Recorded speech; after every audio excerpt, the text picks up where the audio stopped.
नमस्कार दोस्तों, मैं हूं विजय कुमार शर्मा। आप देख रहे हैं इलेक्ट्रो ज्ञान। तो दोस्तों, आज का वीडियो का जो टॉपिक है बहुत ही इन्फॉर्मेटिव है। तो आज का वीडियो का हमारा टॉपिक है कि मोटर का जो हम मेगर करते हैं तो मेगर वैल्यू कितनी आनी चाहिए।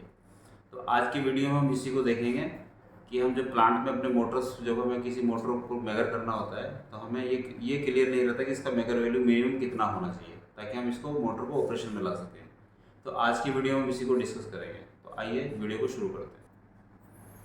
तो जैसे कि आप देख रहे हैं यहाँ पे एक मोटर है। इसको मोटर को हम ये कितने भी एचपी की हो सकती है और ये एक मैगर है। मैगर से हम इसका इंसुलेशन रेजिस्टेंस चेक कर रहे हैं, लेकिन हमें ये क्लियर नहीं है कि इसका मिनिमम कितना रेजिस्टेंस होना चाहिए ताकि हम उस मोटर को हम ऑपरेशन में ला सकें। तो जनरली क्या होता है, अगर आप नेट पे भी सर्च करेंगे इंटरनेट पे तो आपको वहाँ पे दो फार्मूले मिलेंगे। पहला है कि अगर अप टू 1000 वोल्ट की अगर मोटर है तो अप टू 1000 वोल्ट जो अगर मोटर है तो उसका जो हमारा मेगर वैल्यू होना चाहिए वो होना चाहिए 1 मेगा ओम। और दूसरी इम्पोर्टेंट बात कि जो मोटर की जो वैल्यू है हमेशा मेगा ओम में ही होनी चाहिए और कम से कम 1 मेगा ओम तो होनी ही चाहिए। अगर 1 से कम आ रही है तो हम उस मोटर को यूज़ नहीं कर सकते। तो पहला तो तरीका ये है कि हम उसका जो मिनिमम रेजिस्टेंस को चेक करेंगे तो हम ये देखेंगे कि मोटर की ऑपरेटिंग वोल्टेज कितनी है। तो क्योंकि कई मोटर जो है वो 415 वोल्ट पे चलती हैं, कई मोटर जो है वो 690 वोल्ट पे चलती हैं और जो कुछ मोटर्स जो होती हैं वो 6600 वोल्ट पे भी चलती हैं, जिसको हम 6.6 केवी भी कहते हैं। और कुछ मोटर जो होती हैं वो 11000 वोल्ट से भी चलती हैं, जिसको कि हम 11 केवी, अगर केवी में ले तो 11 केवी। तो इन वोल्टेज से मोटर ऑपरेट होती है।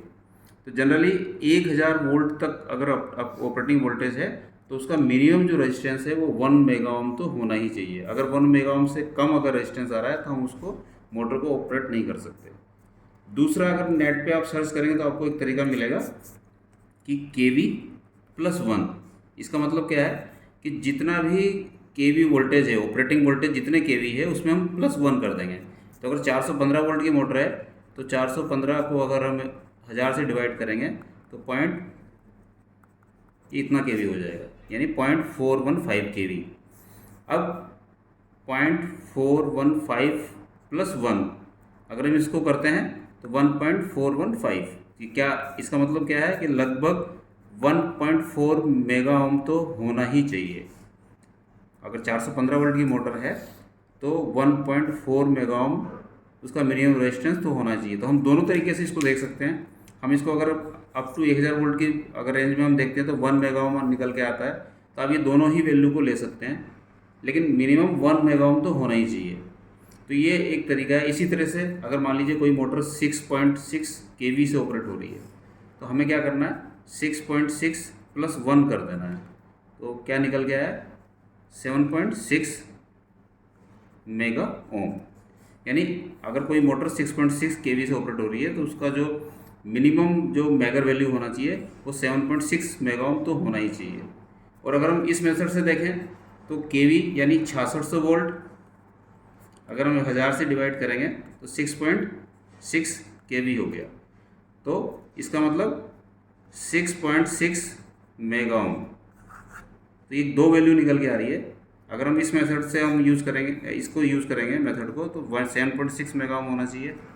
और अगर हम इस मेथड को यूज़ करें तो 6.6 मेगा ओम तो वैल्यू होना ही चाहिए। इससे कम अगर होगी तो हम इस ऑपरेटिंग वोल्टेज पे मोटर को ऑपरेट नहीं कर सकते।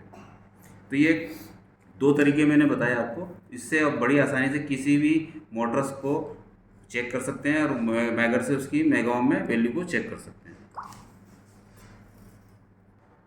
तो दोस्तों, इस छोटे से वीडियो में हमने देखा कि हमें मोटर को जो मेगर करना है, मेगर करने के बाद हमें कैसे डिसाइड करना है कि हम इसको ऑपरेट कर सकते हैं या नहीं कर सकते हैं। उम्मीद करता हूँ वीडियो आपको काफ़ी इन्फॉर्मेटिव लगा होगा। अगर वीडियो आपको पसंद आए तो प्लीज़ इसे लाइक कीजिए, शेयर कीजिए, मेरे चैनल को सब्सक्राइब कीजिए। मिलते हैं ऐसे ही किसी इन्फॉर्मेटिव वीडियो में। तब तक के लिए नमस्कार।